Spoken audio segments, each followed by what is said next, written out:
acknowledge the Tasmanian Aboriginal people as the traditional owners and ongoing custodians of the land upon which I'm speaking to you today from Hobart.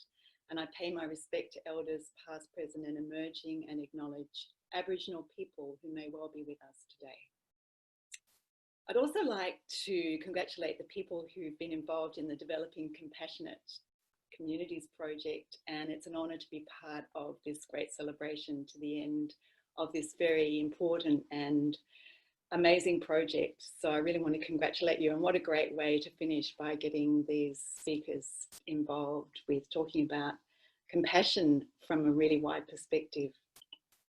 So I'm talking about gratitude after researching gratitude for the last 25 years, but I really need to say up front that I'm not Madam Gratitude, that the more I try to practice gratitude, the further away I feel from it. And the experience where I felt completely away from gratitude was when I had shingles not so long ago, and I had incredible nerve pain in my head for months and months and months. And there I was having researched gratitude for all these years and tried to practice it, but this was really, really hard. And it really taught me some very important lessons because up until that point, I used to think that gratitude used to think it was all mind over matter, but then I realized that it's actually matter over mind, that when we're in physical pain, emotional pain, grief, loss, it's really, really hard to summon up gratitude, isn't it? So I really want to speak from that position, like how do we access gratitude in times when it seems really, really hard to do so. And I also want to, I don't really know much about your backgrounds, but I also want to acknowledge where there would probably be times in your lives where it's, those of you who are working in the caring professions, for example, where it would seem counterintuitive or disrespectful or even absurd to be thinking about gratitude in times of grief, where many situations are lacking in compassion, or there's no decent care, over medicalized sickness and dying, and there's no place for the human aspects of respect and compassion. And also maybe you're dealing with your own sense of loss as you're trying to look after the loss of the ones that you're caring for. So the question is, how do we find gratitude in the midst of that? And actually, quite often the opposite of gratitude, which conceptually is talked about as resentment, is often deemed the most appropriate and relevant response to the things that are going on. And I've worked with some medical practitioners who've said that when younger patients in particular are diagnosed with cancer, for example, resentment is the most logical response, because all the expectations of their whole glorious life ahead of them have been snapped away, and those of their parents as well. Many patients, young and old, are resentful about their loss of dignity and sense of worth in the world, and dealing with a medical system which is highly bureaucratic, and the hundreds of medical appointments they need to fill and signs, forms they need to fill in. And there's also resentment about the resentment that they feel. So it's actually the opposite of gratitude, which is a normal response to some of the things that people are encountering that are bringing about loss. And at this time of the pandemic and massive losses of livelihood and jobs and life as we know it, grief comes in a whole lot of ways, as does loss. So I want to acknowledge that I'm not only talking about loss in terms of death or loss in terms of any kind of medical condition, but resentment was the response that I also received last year when I was doing an ABC radio interview here in Hobart, and that I was asked to talk about the role of gratitude when people are dying. And at the end of my little spiel, a brother of a sister rang up, appalled, because he thought, how could you even think about gratitude when my sister has just died such a dishonouring and slow and inhumane death. And then the next caller rang up and said that he couldn't stand to think about gratitude, and he felt guilty about not being grateful in watching his wife pass away very painfully. So these are really, really big questions. And what I'd like to do today is to spend some time thinking about where does gratitude fit in the midst of these contexts. And I'm hoping some of this relates to some of the questions that you have and that some of the people that you're caring for have as well. And so I think the first place to start is to think about why should we go to gratitude? And as the philosopher Friedrich Nietzsche says, he who has a why can endure any how. So it's important for us and for the people you're caring for to know why gratitude should be really relevant. So when I first started researching gratitude over 25 years ago in the education context, I was considered some kind of witch. And many of my colleagues would really damn me and think that I was really crazy or new age or outrageous. And I had a lot of colleagues who were really kind of giving me a very hard time. But now all of a sudden I'm hip and gratitude has come to its fore, and it's now being researched in many different fields all around the world, and there's thousands of clinical studies on gratitude. So all of a sudden, or not all of a sudden, but in the last decade, gratitude has been, as you would know, a very, very big topic and well researched. And what this research has been showing is that the wonderful research actually that has been showing is that gratitude is really helpful to our physical, mental, emotional, and spiritual well-being. And for example, physically, it's been shown to improve our immune systems, and we're less bothered about aches and pains. We have lower blood pressure. We exercise better, we exercise more and take better care of ourselves. We sleep longer and feel more revived when we wake up if we're grateful before we go to sleep. Psychological advantages have been shown to be high levels of positive emotions, more alert and alive and awake, more joy and pleasure, more optimism and happiness, more help. And then socially, it's been shown that more helpful and generous and compassionate, more forgiving, and generally less lonely and isolated. So there's some very lovely findings about why gratitude, medically speaking or psychologically speaking. And it's really good for us to know that if we're working with patients, for example, it's very helpful for them to recognize that a response to loss or whatever else is going on, gratitude can be really relevant because it can help our physical and social and psychological well-being.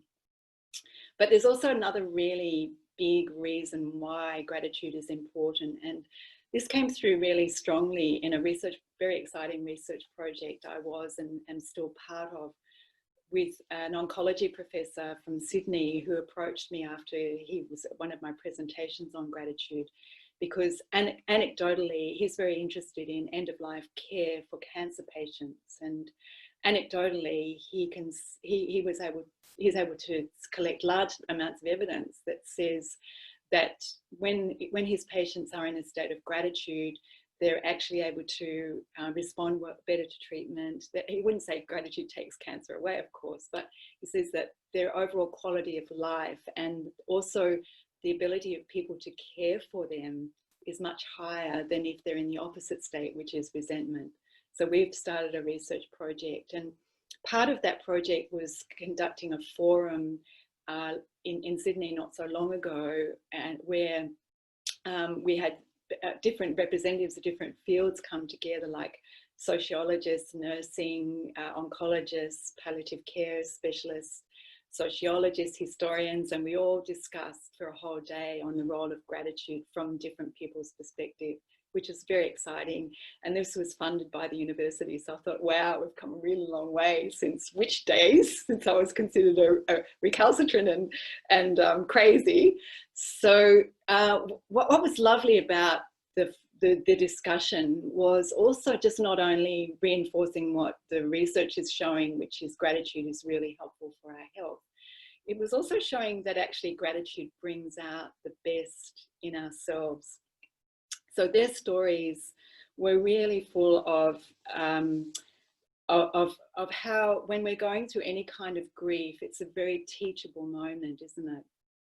So our hearts are cracked open, and we're revising all that we thought we knew, and we revise our belief systems, and we go deeply into ourselves. This is my understanding now, but we also it's a very teachable moment, grieving, because we have to reassess where we thought we were and what we knew life to be.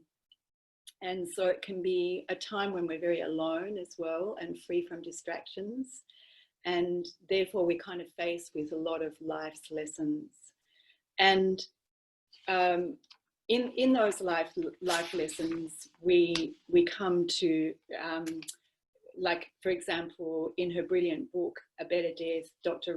Ramjana Srivastava talks about gratitude as one of the values of those who die well. And she says, if I had to pick their most important underlying trait, it would be gratitude. So people who die well have gratitude as the underlying trait, which is a really wonderful finding. But so like all adversity, if we're faced with life's bigger questions, and we're finding this because gratitude's really come to the fore in a lot of the ways in which people have been responding to the pandemic, and greater gratitude for healthcare workers, greater gratitude for teachers, greater gratitude for people who are stacking shelves. You might remember all of that when we were going through the height of the pandemic in Tasmania, for example. So when we're going through a sense of grief or a sense of loss, when we're going through that, we're forced to have questions like, what have we taken for granted? And how are we going to live our lives? And what's most important to us? And also, what is it that we've lost, that we regret, that we took for granted in the past? So these questions are very strong at the moment, and they should be strong, because I personally believe that the pandemic is calling upon us as a society, as a world, to think about what we've taken for granted, and to really reflect deeply in our grief about that. So there's some really good reasons about why gratitude is important. So it's important for our health, etc. And it's also important because it's a natural response to the grief that we're experiencing, if we allow it to be. But the big question, going back to my beginning, is how do we do this when we're actually facing a system that we're actually finding very, very difficult? And now the rest of my talk, I want to talk about the how. How do we do this? Okay, we know it's important, but how do we have gratitude at the same time as grief? And this question was posed in a really different, in a kind of relevant way, and a different way, by an intern. I gave a presentation on gratitude at the Royal Hobart Hospital last year, and one of these interns said, surely it's really inappropriate to be expressing gratitude when people are grieving or when they're sick, because the most appropriate response is empathy and respectful solemnness, not gratitude, not to come in being really happy, ha. And this is one of the important questions, like, how do we respond to somebody who's grieving with our gratitude? Because it does seem really disrespectful. And I have to agree. And she was a bit shocked because I totally agreed with her. And this comes down to one of the ways in which we can experience gratitude is to understand what gratitude is and what gratitude isn't.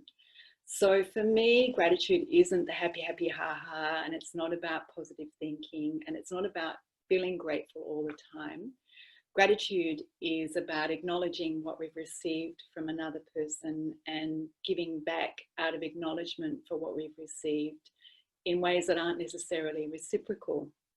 So gratitude for me becomes complete gratitude, or what I call deep, enduring gratitude, when it moves from just the initial feeling of gratitude to one where it's acted upon in some way. Gratitude is an action. So if we consider gratitude as an action, we can think about gratitude sitting side by side with grief. And I understand that if we're seeing it just as a feeling and we're trying to replace grieving feelings with grateful feelings, that can be very destructive, because that's not being real, and that's not being very authentic. But if we take it out of the feeling domain and put it into the action domain, there's a lot of potential for gratitude.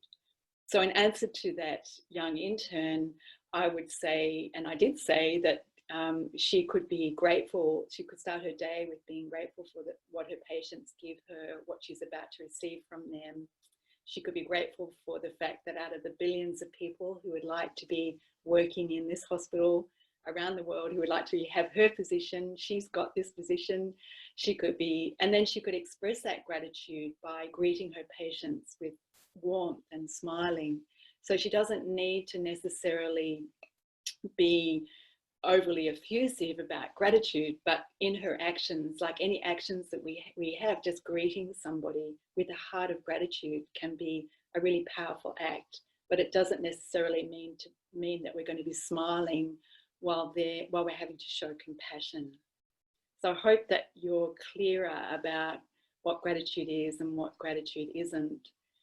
And I'd like to move into my second point about how gratitude, by talking about gratitude as an action a little bit more deeply. So what kinds of actions are relevant to expressing gratitude in times of grief? So I'd like to talk about my friend Sue, who I visit regularly, who's nothing short of inspiring, and she has inoperable brain cancer, and devastatingly so. And one of the moving, she really educates me about the role of gratitude in times of grief, because for her, she doesn't want to know about my grieving. She doesn't want me to go anywhere near it. She doesn't want me to go there and be sad. She'd rather me not go and visit her if I'm going to be sad. She just wants me to celebrate every single moment that we have together. So that kind of helps us to understand and maybe reflect on how does the person we're grieving, or how does the person we've lost want us to be while we're with them, and even after they've passed away. That's an important question. So one of these days when I was with her, she just received a care package from her some friends that she'd worked with some time ago in Vietnam, who'd heard about her pending death. And in this care package of beautiful gifts carefully chosen for her, she got a really big card, and there are all these statements on this card by people who really treasured her and talked about their time together, and they were really grateful for her. And she asked me to read it out each time, actually, for a couple of weeks. Could you please read that card again? So as I read it, she was really moved. And I remember her statement was, "This is all I want to know." So all people who are kind of facing pending death, perhaps what they want to know is, how have I touched people? How have I made them feel? And if we can be grateful for that, it can be really moving. But one of the things that we need to watch out for is that I think there's a lot in society that makes a response of gratitude seem inappropriate. And this can be really culturally bound response as well, where grief is grief, and you're not supposed to be happy, you're not supposed to be grateful, you're supposed to be grieving, and you're supposed to be in that grief, and that's an authentic response. So I think we've got to give ourselves and society and people around us a wide berth and permission to actually be experiencing both at the same time. And ironically, really, when the greater the loss, the more gratitude we have, or the more gratitude we have for the person, the more loss we feel, the more grief we feel. So they're already really inextricably tied.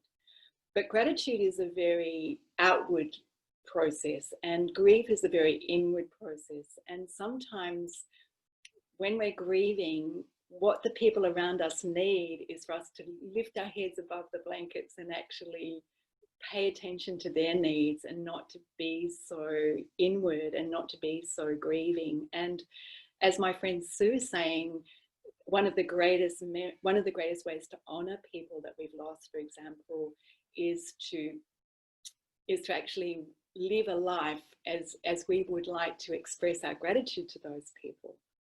So I think it's just very important that we think about that, and also that just to get onto this point about the kinds of actions that we take, they will be situational and according to the person, but they'll also be according to the culture that we're kind of coexisting in, or of the other person.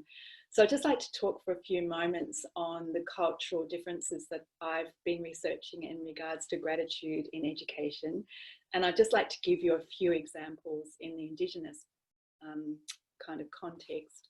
So with Australian Indigenous culture, there is often in some of their languages no word for gratitude. So they think that our need to say thank you all the time and receive thanks all the time is white fellas' business, because it's just automatically inbuilt into their sense of interdependence and their sharing. And so they don't need to have this thank you, and actually it can be quite inappropriate to do so. So a way of expressing gratitude in action is to build a relationship in some way with the elder of the person who we're trying to express gratitude to, and express gratitude to that elder. So that's what I've understood. Of course, I'm not speaking on behalf of all Indigenous Australians or of that culture, but that's what my research has unveiled in some contexts. And then I've also done some research in the African Indigenous culture. I was invited as a visiting academic to go and do some work with a Zulu scholar in Pretoria in South Africa, which was one of these lifetime changing experiences. And I learned from spending quite some time in his culture that gratitude is actually a very, very strong ritual tied to Ubuntu, which is part of the thread of togetherness and interconnectedness that runs through African Indigenous cultures. And so we thank by abiding by those rituals, and thanking publicly and thanking appropriately often is a really, really important part of honouring the culture of the African Indigenous people. So this is important because we would think that Indigenous, maybe, hopefully not, but there's really there's strong similarities, but there's also strong differences. And then Maori people value humility much more strongly than anything else. And so it would be inappropriate sometimes to thank publicly someone from Maori culture. The best way to thank them is to do things behind the scenes. So if you were doing something for them, you wouldn't do it in front of other people. You would do it to them personally, not in front of other people. So that's just a taste of how we express gratitude in action with different cultures. And then another way in which we can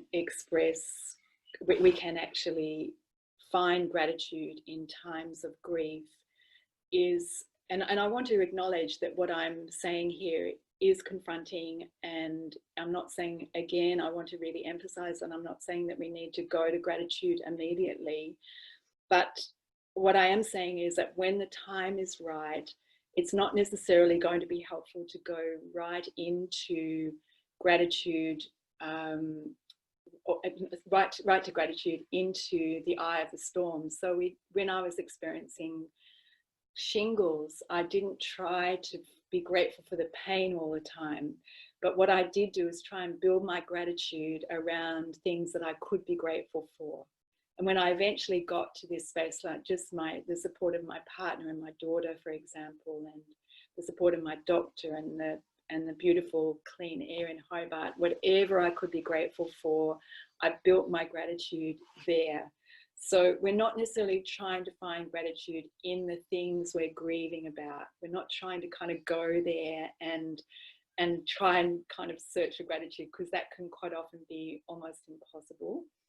And what we are trying to do is to look for gratitude where we can find it, and to really build that as strongly as we can in our being, so that gratitude can really coexist with grieving. So I hope you understand that we can build our gratitude in areas, and one of the areas that is important when we're going through grief is self-gratitude.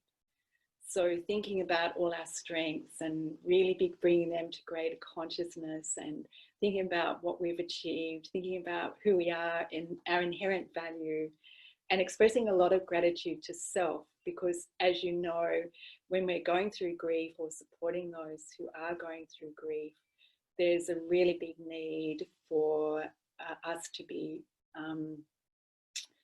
very resilient ourselves, and for our cup to be filled. So it's important that we really nurture ourselves and to look for what we're grateful for in ourselves.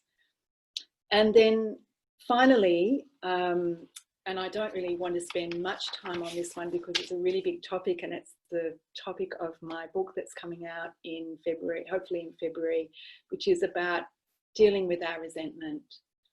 And this is very, very important because, as I said at the beginning, there's lots that would call upon resentment as a natural response. Resentment is the emotion that seeks justice. It's different from anger or disappointment or any other kind of emotion because it stays stuck, and we ruminate all the time about being made to feel inferior or broken expectations, and that's often the source of grief.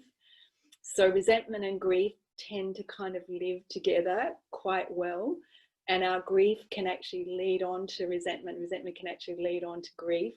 But if we don't attend to our resentment, as Robert Roberts, philosopher, I don't know why his mother called him Robert when his last name's Roberts, but anyway, as a philosopher, Robert Roberts says, gratitude and resentment can't cancel each other out. So where there's resentment, you can't have gratitude, and where there's gratitude, you can't have resentment.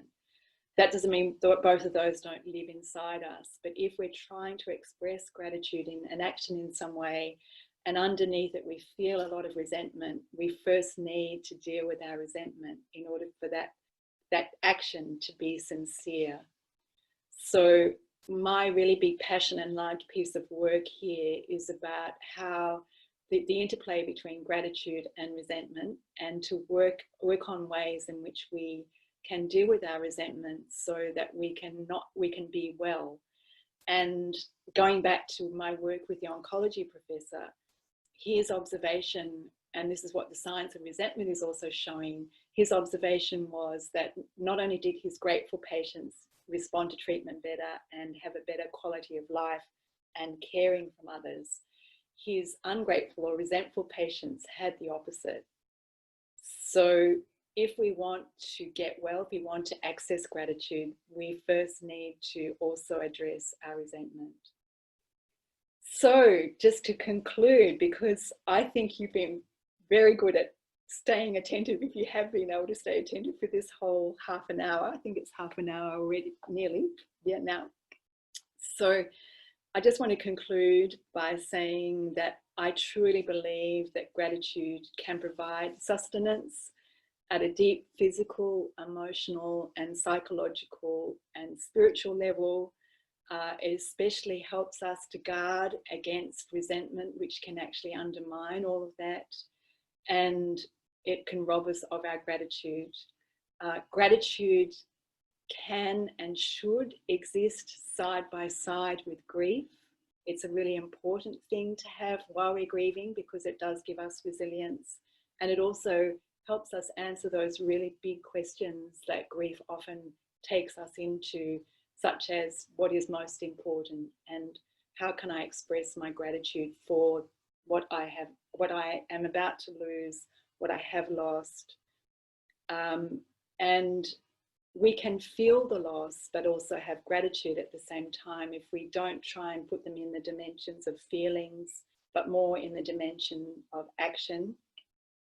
If you're caring for people who are grieving and really think that gratitude would be really helpful for them, it's very important that you realize that you know that your gratitude is actually going to have a really big impact on their gratitude. So it's not like we can tell them you should be grateful. That is just like a red rag to a bull.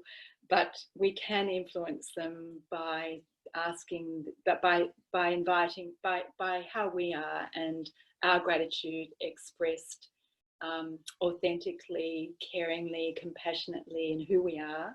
and not to be afraid of that, and not to feel like we have to abide by society's rules that we're supposed to be really grieving along with somebody else who's grieving, because often that, as my friend Sue has shown me, that's not necessarily what the other person wants or needs.